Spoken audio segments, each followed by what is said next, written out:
हज़रत इमाम गज़ाली रहमतुल्लाह अलैह फरमाते हैं, गीबत इसको कहते हैं कि किसी शख्स का ज़िक्र उसकी पीठ पीछे इस तरीक़ पर किया जाए कि अगर वो सुने तो उसे रंज हो।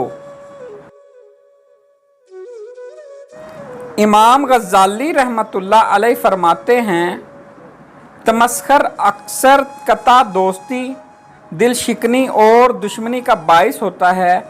इससे दिल में हसद पैदा होता है। मुजद्दद अलफ़सानी फरमाते हैं, नेक बात दोस्तों को पहुंचा दे और मुखालफों से बहस मत कर। हज़रत गौसुल आज़म रहमतुल्लाह अलैह फरमाते हैं कि गैर ज़रूरी बात के जवाब देने से भी ज़ुबान को बंद रख, चाह जाए कि खुद कोई फजूल बात करे।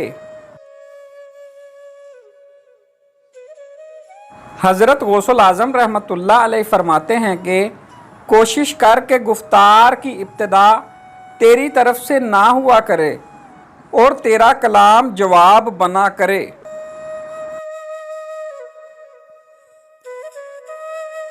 हज़रत गौसुल आज़म रहमतुल्लाह अलैह फरमाते हैं कि आकिल पहले कल्ब से पूछता है, फिर मुंह से बोलता है। हज़रत गौसुल आज़म रहमतुल्लाह अलैह फरमाते हैं कि तेरा कलाम बता देगा कि तेरे दिल में क्या है।